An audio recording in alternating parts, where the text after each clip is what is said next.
آج کے اس تفصیلی اور گہرے مطالعے میں ہم ایک ایسے موضوع پر بات کرنے جا رہے ہیں جو مطلب ہم سب کی روزمرہ زندگی کا حصہ ہے۔ جی بالکل، روزمرہ زندگی کا ایک بہت ہی اہم حصہ۔ ہاں، میرا مطلب ہے انسان غور کرے تو قدم قدم پر ہمیں ایسے رویوں کا سامنا ہوتا ہے، دفاتر ہوں، تعلیمی ادارے ہوں یا خاندانی محفلیں۔ ہاں ہاں، ہر جگہ کچھ لوگ ایسے ضرور ہوتے ہیں۔ بالکل۔ وہ لوگ جو ہر سنجیدہ بات کو بس ہوا میں اڑا دینے کے عادی ہوتے ہیں۔ بظاہر ان کی یہ غیر سنجیدگی محفل میں قہقہوں کا باعث بنتی ہے، لوگ وقتی طور پر محظوظ بھی ہوتے ہیں، لیکن اگر ہم ذرا گہرائی میں جائیں تو یہ ایک بہت بڑا مسئلہ ہے۔ صحیح کہا آپ نے، اندر ہی اندر یہ رویہ ایک بڑا معاشرتی عالمیہ پھیلا رہا ہے، اور آج کی ہماری اس تفصیلی گفتگو کا محور معروف نثر نگار اور مزاح نگار محمد فاروق راشد کی ایک تحریر ہے۔ بہت ہی شاندار اور مزاحیہ تحریر ہے۔ جی، اور ساتھ ہی گہری تنقیدی تحریر بھی، جس کا عنوان ہے ایسے تو نہ کریں علی وقار۔ بالکل۔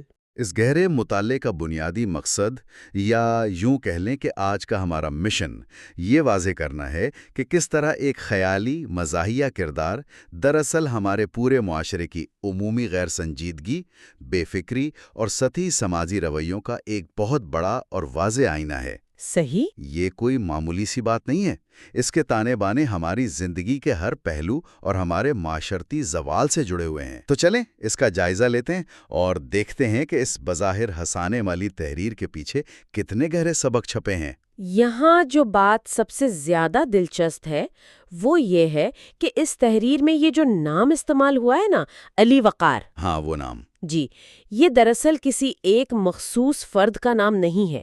ہم اسے کسی ایک محلے کے رہائشی یا کسی خاص شناختی کارڈ رکھنے والے شخص تک محدود نہیں کر سکتے۔ یعنی یہ کوئی حقیقی بندہ نہیں ہے؟ بالکل نہیں۔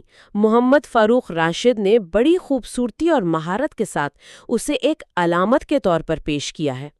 علی وقار دراصل ایک رویے کا، ایک مخصوص مزاج کا اور ایک خاص طرح کی بے فکری کا علامتی نام ہے، جو ہمارے ارد گرد ہر جگہ نظر آتا ہے۔ بالکل ہر جگہ۔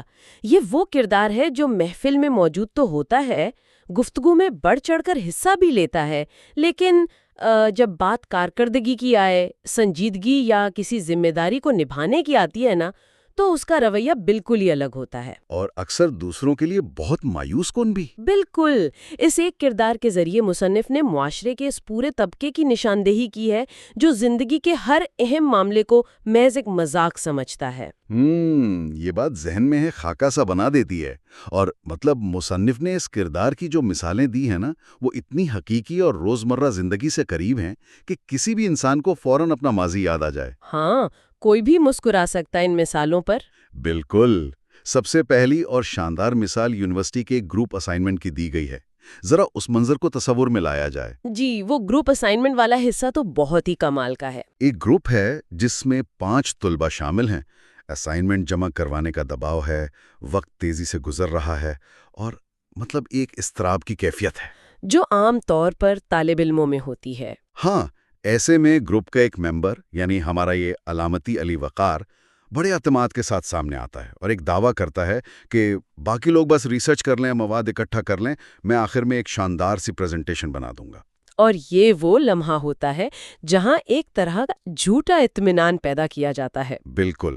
وہ شخص اتنی یقین سے بات کرتا ہے کہ باقی لوگ اس پر بھروسہ کر لیتے ہیں۔ وہ سوچتے ہیں کہ چلو، ایک بڑا کام تو کسی نے اپنے ذمہ لے لیا۔ ہاں، ایسا ہی ہوتا ہے۔ اب ذرا باقی 4 ممبرز کی حالت پر غور کیا جائے۔ وہ دن رات ایک کر دیتے ہیں، لائبریریوں کے چکر لگاتے ہیں، موٹی موٹی کتابیں کھنگالتے ہیں، انٹرنیٹ پر گھنٹوں حوالہ جات تلاش کرتے ہیں، اور اپنی نیندیں بھی قربان کرتے ہیں۔ بالکل، اپنی نیندیں قربان کرتے ہیں، اور ایک بہترین معلوماتی مواد تیار کر کے اس پورے اعتماد ممبر کے حوالے کرتے ہیں۔ پھر وہ دن آتا ہے جب پوری کلاس اور استاد کے سامنے پریزنٹیشن دینی ہوتی ہے۔ وہ بہت ہی اعصاب شکن لمحہ ہوتا ہے۔ صحیح۔ ان چاروں طلبہ کے دل دھڑک رہے ہوتے ہیں، اور سب کی نظریں اس ایک ممبر پر ہوتی ہیں جس نے شاندار پریزنٹیشن کا وعدہ کیا تھا۔ اور وہ کیا کرتا ہے؟ جی، وہ کیا کرتا ہے؟ وہ اسٹیج پر آتا ہے، اور صرف ایک سلائیڈ سکرین پر ظاہر ہوتی ہے جس پر بڑے خوبصورت اور رنگین حروف میں لکھا ہوتا ہے، تھینکس فار لسننگ، او خدا! یعنی سننے کا شکریہ۔ بس اس کی ساری محنت، اس کی ساری مہارت اسی ایک سلائیڈ تک محدود تھی۔ یہ تو بہت ہی صدمے کی بات ہے۔ اس وقت ان 4 محنتی طلبہ کے جو جذبات ہوتے ہیں، جو صدمہ انہیں پہنچتا ہے نا، اس کا خلاصہ مصنف نے صرف ایک جملے میں کیا ہے جو یقیناً ان کے دل کی گہرائیوں سے نکلتا ہوگا۔ جی، علی وقار، ایسے تو نہ کریں۔ واقعی یہ واقعہ سن کر بے ساختہ ہنسی آتی ہے، اور بظاہر یہ ایک بہت ہی مزاحیہ صورتحال لگتی ہے کہ ایک شخص نے کتنی صفائی سے سب کو بے وقوف بنا دیا اور ایک سلائیڈ پر سارا کام ختم کر دیا۔ ہاں، ہنسی تو آتی ہے، لیکن یہاں ہمیں تھوڑا سا رک کر اس کے نفسیاتی پہلو پر غور کرنا چاہیے۔ یہ مثال واضح کرتی ہے کہ کس طرح ایک شخص کی غیر ذمہ داری باقی پورے گروپ کی انتھک محنت کو بے وقت کر دیتی ہے۔ بالکل۔ وہ 4 لوگ جنہوں نے ریسرچ کی، ان کی محنت کا پھل اس ایک سلائیڈ کی بھینٹ چڑھ گیا۔ یہ صرف ہنسنے کی بات نہیں ہے، یہ دراصل اجتماعی کام، جسے ہم ٹیم ورک کہتے ہیں نا، اس میں اعتماد کے ٹوٹنے کی ایک بہت بڑی مثال ہے۔ جب ایک بار ایسا واقعہ ہو جائے تو وہ 4 طلبہ شاید مستقبل میں کبھی کسی پر اعتبار نہ کر سکیں۔ ایک منٹ، یہاں مجھے ایک بات سوچنے پر مجبور کر رہی ہے۔ جی بتائیں۔ کیا واقعی ایک شخص کی لاپرواہی سے پورا نظام یا پوری ٹیم اس حد تک متاثر ہو سکتی ہے؟ کیونکہ اکثر ہم ایسے رویوں کو نظر انداز کر دیتے ہیں کہ چلو اس کی تو عادت ہی ایسی ہے۔ یہی تو وہ خرابی ہے جسے ہم محسوس نہیں کرتے۔ اچھا؟ جی، جب ہم اس غیر سنجیدگی کو برداشت کرنے لگتے ہیں تو دراصل ہم معیار کو گرنے کی اجازت دے رہے ہوتے ہیں۔ ایک فرد کی کاہلی پورے گروپ کی کارکردگی کو صفر کر دیتی ہے، اور یہی رویہ جب دفتروں یا اداروں میں جاتا ہے تو وہاں بھی تباہی مچاتا ہے۔ اب سمجھ آیا کہ یہ محض ایک لطیفہ نہیں تھا، اور یہاں بات واقعی بہت دلچسپ ہو جاتی ہے جب مصنف اس غیر سنجیدگی کی ایک اور شاندار مثال کلاس روم کے ماحول سے دیتے ہیں۔ او ہاں، وہ کلاس روم والا منظر۔ بالکل، کلاس روم کا ایک ایسا منظر پیش کیا گیا ہے جسے پڑھ کر شاید ہر تعلیمی ادارے کا استاد اپنا سر پکڑ لے۔ میں تصور کر سکتی ہوں۔ فرض کیا جائے کہ ایک انتہائی قابل استاد پوری کلاس کے سامنے کھڑا ہے۔ وہ پوری محنت، لگن اور سنجیدگی سے کوئی بہت ہی مشکل اور پیچیدہ علمی، سائنسی یا فلسفیانہ نظریہ سمجھا رہا ہے۔ اور کلاس پوری توجہ دے رہی ہے۔ ہاں، کلاس کا ماحول بالکل خاموش ہے۔ طلبہ پوری توجہ سے سن رہے ہیں، باقاعدگی سے نوٹس لے رہے ہیں، اور اس کمرے میں علم کی منتقلی کا ایک بہت ہی شاندار اور سنجیدہ عمل جاری ہے۔ ایک مثالی ماحول۔ جی، اور پھر اچانک پیچھے کی کسی نشست سے ایک انتہائی غیر سنجیدہ اور بے فکر سی آواز بھرتی ہے۔ اور وہ آواز کیا کہتی ہے؟ سر، یہ امتحان میں آئے گا کیا؟ اور بس اس ایک جملے سے وہ سارا طلسم ٹوٹ جاتا ہے جو اس استاد نے اپنی محنت سے باندھا ہوتا ہے۔ بالکل، وہیں اس سارے علمی اور سنجیدہ ماحول کا غبارہ پھٹ جاتا ہے۔ ذرا اس استاد کے چہرے کے تاثرات کا تصور کیا جائے۔ ہاں، ایک استاد کے لیے یہ بہت تکلیف دہ ہوتا ہے۔ اس کی ساری محنت، اس کا سارا فلسفہ اور علم سکھانے کا سارا جذبہ ایک سیکنڈ میں صرف امتحان کے چند نمبروں کے سوال میں سمٹ کر رہ جاتا ہے۔ باقی کلاس کی مایوسی کا عالم یہ ہوتا ہے کہ وہ ایک دوسرے کو دیکھتے ہیں اور ان کی آنکھوں میں دوبارہ وہی شکوہ ہوتا ہے کہ علی وقار، ایسے تو نہ کریں۔ بالکل، لیکن یہاں میں ایک چیز پوچھنا چاہوں گا۔ ایک طالب علم کا امتحان کے بارے میں فکر مند ہونا تو ایک فطری بات ہے۔ اس سوال میں ایسی کیا خاص خرابی ہے جس پر مصنف نے اتنی کڑی تنقید کی ہے؟ یہ ایک بہت اہم نقطہ اٹھایا گیا ہے۔ دیکھیں، امتحان کی فکر کرنا غلط نہیں ہے، لیکن جس وقت اور جس انداز میں یہ سوال پوچھا جاتا ہے وہ اصل مسئلہ ہے۔ مطلب ٹائمنگ کا مسئلہ ہے؟ صرف ٹائمنگ نہیں، نیت کا بھی۔ جب ایک استاد کوئی علم محض علم کی خاطر، کسی نظریے کی گہرائی سمجھانے کی خاطر پیش کر رہا ہو، اور اس وقت طالب علم کی توجہ صرف اس بات پر ہو کہ اس سے نمبر کتنے ملیں گے، تو یہ دراصل تعلیم کی روح کو قتل کرنے کے مترادف ہے۔ صحیح۔ یہ ظاہر کرتا ہے کہ ہمارا تعلیمی نظام کس طرح محض ڈگریاں اور نمبر حاصل کرنے کی دوڑ بن چکا ہے۔ وہ طالب علم اس نظریے کی خوبصورتی، اس کی افادیت یا اس کے علم سے کوئی دلچسپی نہیں رکھتا۔ اسے صرف شارٹ کٹ چاہیے تاکہ وہ امتحان پاس کر سکے۔ یہ تو ہے۔ اور یہ غیر سنجیدگی اس استاد کی بھی حوصلہ شکنی کرتی ہے جو شاید روایتی نصاب سے ہٹ کر کچھ نیا اور بہتر سکھانے کی کوشش کر رہا تھا۔ یہ رویہ پوری کلاس کی تعلیمی معیار کو نیچے کی طرف کھینچتا ہے۔ یہ تو واقعی ایک گہری بات ہے، یعنی وہ ایک جملہ دراصل ہمارے پورے تعلیمی زوال کی عکاسی کر رہا ہے۔ بالکل ایسا ہی ہے۔ اور یہ غیر سنجیدگی صرف تعلیمی اداروں تک محدود نہیں ہے۔ مصنف نے جو تیسری مثال دی ہے وہ تو آج کے ڈیجیٹل دور کی سب سے بڑی اور عام بیماری ہے۔ جی، سوشل میڈیا کا رویہ۔ ہاں، سوشل میڈیا کا رویہ۔ آج کل سوشل میڈیا ہماری زندگی کا ایک ایسا حصہ بن چکا ہے جس سے فرار ممکن نہیں۔ وہاں لوگ صرف تصویریں ہی نہیں لگاتے، بلکہ بعض اوقات کچھ لوگ معاشرتی مسائل، ماحولیات کی تباہی، گرتے ہوئے تعلیمی معیار یا اخلاقیات کے زوال جیسے انتہائی سنجیدہ اور حساس موضوعات پر طویل، فکر انگیز اور مدلل تحریریں پوسٹ کرتے ہیں، جن کے پیچھے بہت ریسرچ ہوتی ہے۔ بالکل، ان تحریروں کے پیچھے لکھنے والے کا ایک درد ہوتا ہے، معاشرے کو جگانے کا ایک پیغام ہوتا ہے۔ لیکن پھر تبصروں یا کمنٹس کے حصے میں ایک صاحب کا نزول ہوتا ہے جو پوری تحریر کا ایک لفظ پڑھے بغیر اور اس کی سنجیدگی کو مکمل طور پر نظر انداز کرتے ہوئے محض اپنی حاضری لگوانے کے لیے، جی ہاں، محض اپنی حاضری لگوانے کے لیے نیچے ایک کمنٹ کر دیتے ہیں، نائس پک، یعنی بہت عمدہ تصویر۔ اور سب سے بڑی ستم ظریفی یہ ہوتی ہے کہ اس پوری پوسٹ میں سرے سے کوئی تصویر ہوتی ہی نہیں۔ بالکل، اب ذرا اس لکھنے والے کی ذہنی کیفیت کا اندازہ لگایا جائے جس نے اپنا وقت اور توانائیاں صرف کر کے اتنی محنت سے اپنے خیالات کا اظہار کیا ہوتا ہے۔ وہ تو اپنا سر پکڑ لیتا ہوگا۔ وہ سوچتا ہے کہ اس پوری تحریر میں تصویر کا ذکر کہاں سے آ گیا۔ اسے محسوس ہوتا ہے کہ اس کی ساری سنجیدہ گفتگو کو ایک مشینی اور بے معنی تبصرے نے رون ڈالا ہے۔ اور وہ بیچارہ کچھ کر بھی نہیں سکتا۔ وہ کچھ کر نہیں سکتا سوائے اس کے کہ جھنجھلا کر، مسکرا کر دل ہی دل میں کہے، علی وقار، ایسے تو نہ کریں۔ یہ جھنجھلاہٹ، یہ بے بسی، اسے الفاظ میں بیان کرنا واقعی مشکل ہے۔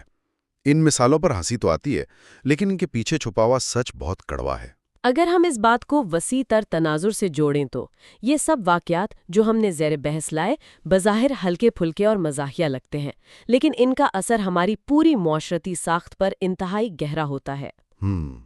اس میں سب سے زیادہ تجزیہ کرنے والی بات یہ ہے کہ کسی بھی مہذب معاشرے میں لوگوں کے آپس میں مل جل کر رہنے کے، مکالمے کے، اختلاف رائے کے اور خاص طور پر اجتماعی کام کے کچھ مسلمہ اصول ہوتے ہیں۔ بالکل، اصول تو ہوتے ہیں۔ یہ اصول ہی وہ دھاگا ہیں جو معاشرے کے مختلف افراد کو آپس میں جوڑ کر رکھتے ہیں۔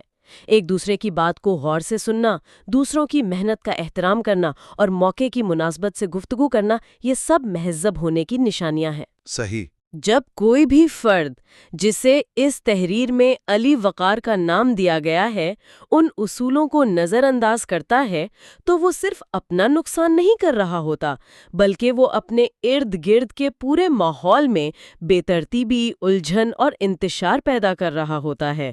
وہ اس معاشرتی تانے بانے کو کمزور کر دیتا ہے۔ تو کیا ہم یہ کہہ سکتے ہیں کہ یہ رویہ دراصل عدم برداشت اور بے حسی کی ایک ابتدائی شکل ہے؟ جی، کیونکہ اگر کسی کو دوسرے کی محنت یا اس کی بات کی کوئی پرواہ ہی نہیں تو اس کا مطلب ہے کہ انسان صرف اپنی ذات تک محدود ہے۔ بالکل درست تجزیہ ہے، اور اس کو مزید بہتر انداز میں سمجھنے کے لیے ہم دوبارہ اسی یونیورسٹی والی مثال کی طرف جاتے ہیں جو مصنف نے دی تھی۔ جی بتائیں۔ وہاں یہ بات بڑی خوبصورتی سے واضح کی گئی ہے کہ یونیورسٹی یا کوئی بھی تعلیمی ادارہ محض ڈگری چھاپنے والی فیکٹری نہیں ہے۔ یہ وہ جگہ ہے جہاں ایک انسان کی پوری شخصیت کی تعمیر ہوتی ہے۔ شخصیت سازی۔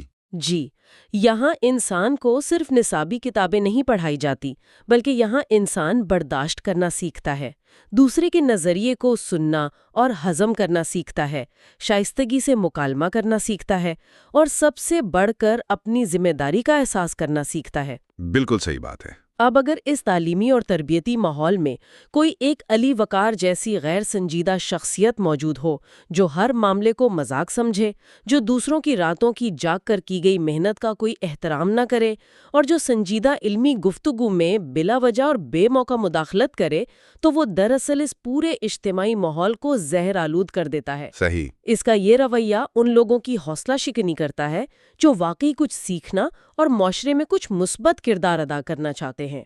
اس کا یہ انداز فکر دوسروں کی محنت کو بے وقت اور بے معنی بنا دیتا ہے۔ یہ واقعی بہت فکر انگیز نکتہ ہے۔ ہم اکثر اپنی روزمرہ کی زندگی کی دوڑ دھوپ میں یہ سوچتے ہیں کہ چلو کوئی بات نہیں، فلاں شخص سنجیدہ نہیں ہے، یہ اس کی اپنی مرضی ہے، ہمیں کیا۔ جی، ہم نظر انداز کر دیتے ہیں۔ لیکن ہم اس بات کی گہرائی تک نہیں جاتے کہ اس کی غیر سنجیدگی دراصل ہمارے کام اور ہمارے مجموعی ماحول کو کس بری طرح متاثر کر رہی ہے۔ تو اس سب کا اصل مطلب کیا ہے؟ کیا مصنف کا واحد مقصد صرف معاشرے کے اس طبقے کی شکایت کرنا یا ان کا مذاق اڑانا ہے؟ یہاں تحریر کا وہ پہلو سامنے آتا ہے جو اس مضمون کی اصل جان ہے۔ اور وہ کیا ہے؟ مصنف نے ان سب خامیوں کی نشاندہی تو بہت تفصیل سے کی، لیکن ان کا لہجہ کہیں بھی تلخ، غصے والا یا تحقیر آمیز نہیں تھا۔ انہوں نے یہ بات چھیڑی ہے کہ معاشرتی خامیوں پر تنقید کرنے کے لیے یا کسی کو اس کی غلطی کا احساس دلانے کے لیے ہمیشہ سخت الفاظ، غصے یا تانوں کی ضرورت نہیں ہوتی۔ بالکل۔ بعض اوقات ایک ہلکا سا مذاق، ایک دوستانہ مسکراہٹ اور ایک شائستہ انداز بڑی سے بڑی تقریر اور سخت سے سخت سزا سے زیادہ مؤثر ثابت ہوتا ہے۔ اور یہی بات اس تحریر کو خاص بناتی ہے۔ مصنف نے جو مرکزی جملہ چنا ہے، ایسے تو نہ کریں علی وقار، یہ جملہ اپنے اندر کتنے گہرے معنی اور جذبات رکھتا ہے۔ بہت گہرائی ہے اس میں اگلے بندے کے رویے پر ایک واضح اور دو ٹوک شکایت بھی موجود ہے کہ اس نے جو کیا وہ اصولی طور پر غلط ہے، لیکن ساتھ ہی اس شکایت میں ایک عجیب سی اپنائیت، نرمی اور دلی محبت بھی جھلکتی ہے۔ یہ جملہ کسی کو بھری محفل میں شرمندہ کر کے اس کی توہین نہیں کرتا، اس کی عزت نفس کو مجروح نہیں کرتا، بلکہ اسے ایک انتہائی شائستہ اور مہذب طریقے سے اس کی غلطی کا احساس دلاتا ہے۔ یہ وہ طریقہ ہے جس میں اصلاح کا پہلو تنقید سے زیادہ نمایاں ہے۔ یہ بات سن کر مجھے اردو ادب کی وہ شاندار روایت یاد آ گئی جس کی یہ تحریر ایک خوبصورت کڑی معلوم ہوتی ہے۔ جی، اردو ادب کا اس میں بڑا کردار ہے۔ اردو ادب میں ہمیشہ سے ظرافت، نرم طنز اور مزاح کی ایک بہت ہی مضبوط اور باوقار روایت رہی ہے۔ پطرس بخاری ہوں، شفیق الرحمن ہوں یا ابن انشا، ہمارے بڑے مزاح نگاروں نے ہمیشہ معاشرے کے ناسوروں، برائیوں اور منفی رویوں پر قلم اٹھایا ہے۔ بالکل۔ لیکن ان کا طریقہ کار کبھی یہ نہیں رہا کہ انہوں نے ان خامیوں پر غصہ کیا ہو، تلخی پیدا کی ہو یا کسی پر کیچڑ اچھالا ہو۔ ان کا مقصد ہمیشہ ایک مسکراہٹ کے ساتھ معاشرے کی خامیوں کو بے نقاب کرنا ہوتا تھا۔ یہ بہت خوبصورت بات کہی آپ نے۔ یہ بالکل ایسا ہی ہے جیسے کسی کڑوی اور بد ذائقہ دوا کو شہد میں ملا کر مریض کو دیا جائے۔ پڑھنے والا اس تحریر پر ہنستا بھی ہے، محظوظ بھی ہوتا ہے اور ساتھ ہی اسے ایک کڑوی حقیقت کا دل کی گہرائیوں تک احساس بھی ہو جاتا ہے۔ یہ ایک اہم سوال کھڑا کرتا ہے، اور وہ سوال یہ ہے کہ جب ہم ان تمام مثالوں پر دل کھول کر ہنس رہے ہوتے ہیں اور اپنے ذہن میں ان لوگوں کی تصویریں بنا رہے ہوتے ہیں جو معاشرے میں علی وقار کا کردار ادا کر رہے ہیں، تو کیا ہم خود مکمل طور پر اس خامی سے، اس غیر سنجیدگی سے پاک ہیں؟ اوہو! یہاں آ کر اس تحریر کا سب سے بڑا اور چونکا دینے والا لمحہ پوری طاقت کے ساتھ سامنے آتا ہے۔ مصنف بڑے دھیمے، خاموش اور ایماندارانہ انداز میں یہ پردہ اٹھاتا ہے کہ دراصل یہ علی وقار صرف کوئی دوسرا شخص، کوئی کلاس فیلو، کوئی دفتر کا ساتھی یا انٹرنیٹ پر بیٹھا کوئی اور تبصرہ نگار نہیں ہے۔ تو پھر کون ہے؟ بلکہ اگر ہم گہرائی سے خود احتسابی کریں، اپنے اندر جھانکیں، تو تھوڑا بہت علی وقار ہم سب کے اندر بھی چھپا بیٹھا ہے۔ ایک منٹ کے لیے تو یہ بات واقعی انسان کو ششدر کر دیتی ہے۔ مطلب ہم تو پورے وقت یہی سوچ رہے تھے کہ ہم ان 4 محنتی طلباء میں سے ہیں یا ہم وہ سنجیدہ پوسٹ لکھنے والے ہیں۔ جی، انسان ہمیشہ خود کو ہیرو سمجھتا ہے۔ لیکن اگر غور کیا جائے تو یہ بات دل کو لگتی ہے۔ کبھی نہ کبھی کسی نہ کسی محفل میں تو مجھ سے بھی کوئی ایسی غلطی ہوئی ہوگی۔ کسی کی سنجیدہ اور جذباتی گفتگو کے بیچ میں ماحول کو ہلکا کرنے کے چکر میں کوئی ایسا مذاق کر دیا ہوگا جس سے اس موضوع کی ساری اہمیت ہی ختم ہو گئی۔ یا کبھی کسی کی لکھی ہوئی طویل تحریر یا محنت کو پڑھے بغیر ہی کوئی سرسری سی رائے دے دی ہوگی۔ یا پھر کسی اجتماعی کام میں، کسی دوست کی شادی کے انتظام میں اپنی وہ ذمہ داری پوری طرح نہیں نبھائی ہوگی جو مجھ سے متوقع تھی۔ یہ احساس تو واقعی بہت عجیب ہے۔ یہی اس تحریر کا کمال ہے۔ ہم سب سے زندگی کے کسی نہ کسی موڑ پر یہ غلطیاں، یہ کوتاہیاں ضرور ہوتی ہیں، اور یہی وجہ ہے کہ مصنف کا وہ جملہ ایسے تو نہ کریں علی وقار دراصل صرف دوسروں کی طرف انگلی اٹھانے اور انہیں ٹوکنے کے لیے نہیں ہے۔ صحیح؟ یہ ایک طرح سے انسان کی اپنی ذات سے خود کلامی بھی ہے۔ یہ جملہ ہمیں اپنے آپ کو روزمرہ یاد دلانے کے لیے ہے کہ ہم اپنے رویوں پر، اپنے الفاظ پر کڑی نظر رکھیں۔ بالکل۔ یہ ایک آئینے کی مانند ہے جو ہمارے سامنے کھڑا ہے اور ہم سے پوچھتا ہے کہ کہیں آج کے دن میں تو علی وقار کا کردار ادا تو نہیں کر رہا، کہیں میری کسی غیر سنجیدہ بات سے کسی کی دل آزاری تو نہیں ہو رہی، کیا میری کاہلی کی وجہ سے کسی دوسرے کا قیمتی وقت یا نقصان تو نہیں ہو رہا۔ کیا شاندار انداز میں ایک مزاحیہ کردار کو معاشرتی اصلاح اور خود احتسابی کا ذریعہ بنا دیا گیا ہے۔ واقعی مطالعے کا یہ سفر بہت ہی پرمغز رہا۔ جی واقعی۔ چلے اس ساری تفصیلی اور دلچسپ گفتگو کو سمیٹتے ہوئے اس کے بنیادی اور اہم نکات کا خلاصہ پیش کرتے ہیں تاکہ اس کا مکمل نچوڑ سامنے آ سکے۔ بالکل۔ سب سے پہلا اور بنیادی نقطہ جو اس ساری بحث سے ابھر کر سامنے آیا وہ یہ ہے کہ کسی بھی معاشرے کی بڑی ہولناک خرابیاں اور زوال اچانک آسمان سے نہیں گرتے، وہ دراصل ہماری روزمرہ کی ان چھوٹی چھوٹی عادتوں، غیر سنجیدہ رویوں اور بے فکریوں کا ہی نتیجہ ہوتے ہیں جنہیں ہم اکثر بہت معمولی اور بے ضرر سمجھ کر نظر انداز کر دیتے۔ بالکل۔ اور دوسرا اہم نقطہ جو اسی سے جڑا ہوا ہے وہ یہ ہے کہ ان خرابیوں کا حل ڈھونڈنا کوئی ایسا کام نہیں جس کے لیے کوئی نیا فلسفہ ایجاد کرنا پڑے۔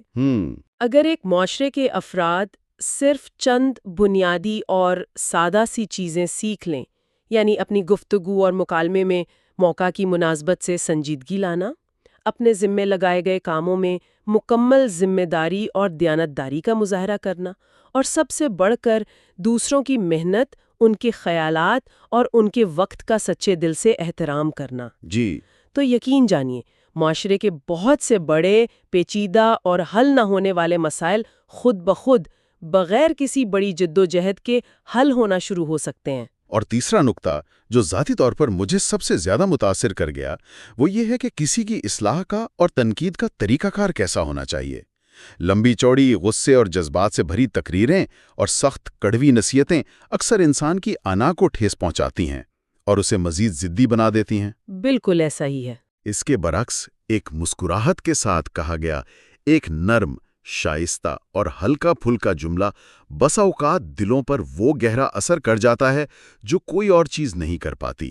یہ اصلاح کا وہ خوبصورت، نرم اور دیرپا طریقہ ہے جو انسانوں کے درمیان تعلقات کو ٹوٹنے سے بھی بچاتا ہے اور اپنا پیغام بھی سیدھا دل تک پہنچا دیتا ہے۔ گفتگو کے بالکل آخر میں ان تمام باتوں اور ماخذ کے مواد کا گہرائی سے تجزیہ کرنے کے بعد ایک ایسا نیا اور فکر انگیز خیال سامنے لانا ضروری محسوس ہوتا ہے جس پر غور کیا جانا چاہیے۔ جی فرمائیں۔ یہ ایک ایسا سوال ہے جو اسی ساری بحث کی بنیاد پر ذہن میں ابھرتا ہے۔ آج کے اس تیز ترین، ہنگامہ خیز اور معلومات کے طوفان سے بھرے دور کو دیکھیں۔ ہر طرف ایک عجیب سی دوڑ لگی ہوئی ہے۔ ہر انسان پر ذمہ داریوں کا، معاشی حالات کے دباؤ کا اور معاشرے کے لاتعداد توقعات کا ایک ایسا پہاڑ نما بوجھ ہے جس تلے وہ دبا ہوا محسوس کرتا ہے۔ تناؤ تو بہت ہے۔ جیدگی کو یا اس علی وقار بن جانے کو اپنے ذہن کو بچانے کی ایک ڈھال بنا لیا ہو۔ یہ تو ایک بالکل ہی مختلف زاویہ ہے۔ جی ہاں، نفسیات کی زبان میں اسے ڈیفنس میکانزم کہتے ہیں، یعنی ایک ایسا نفسیاتی دفاعی نظام جو انسان اپنے دماغ کو مسلسل تھکاوٹ اور صدمے سے بچانے کے لیے لاشعوری طور پر استعمال کرتا ہے۔ اچھا؟ کیا یہ ہر وقت کی ہنسی مذاق، یہ بے فکری اور ہر سنجیدہ بات کو اڑا دینا دراصل اس شدید ذہنی اور جذباتی بوجھ سے، اس روزمرہ کی تھکاوٹ سے بچنے اور چھپنے کا ایک طریقہ تو نہیں؟ یہ ایک بہت گہری بات ہے۔ اور اگر واقعی ایسا ہے، اگر یہ غیر سنجیدگی محض ایک ڈھال ہے، تو پھر سوال یہ پیدا ہوتا ہے کہ کیا ہمارا معاشرہ، ہمارا تعلیمی نظام اور ہمارے دفتروں کا ماحول لوگوں کو ایک ایسا متوازن، پرسکون اور محفوظ مقام فراہم کر رہا ہے جہاں انہیں اپنے ذہنی تناؤ اور گھبراہٹ کو چھپانے کے لیے اس بے فکری، غیر سنجیدگی اور لاپرواہی کا نقاب نہ اوڑھنا پڑے؟ واہ، یہ واقعی ایک ایسا گہرا اور پراسرار سوال ہے جو انسان کو رک کر سوچنے پر مجبور کر دیتا ہے۔ کیا ہم واقعی غیر سنجیدہ ہیں یا ہم سنجیدگی کے مسلسل بوجھ سے اس قدر تھک چکے ہیں کہ فرار کا راستہ ڈھونڈ رہے ہیں؟ بالکل سوچنے کی بات ہے۔ اس تفصیلی مطالعے کے اختتام پر یہ سوال ہر اس انسان کے لیے ایک لمحہ فکریہ ہے جو اس معاشرے کا حصہ ہے۔ کسی بھی فرد کے لیے یہ جائزہ لینا بہت ضروری ہے کہ اپنے ارد گرد کے ماحول اور اپنی ذات کو اس نئے اور نفسیاتی زاویے سے پرکھے۔ جی، شاید اس تفصیلی غور و فکر کے بعد ہمیں علی وقار کی اس ظاہری غیر سنجیدگی کے پیچھے چھپی ہوئی کسی بہت ہی گہری اور تکلیف دہ حقیقت کا سراغ مل جائے۔ آج کے اس گہرے مطالعے کے سفر میں اور ان خیالات کو جاننے کے عمل میں ساتھ رہنے کا بہت شکریہ۔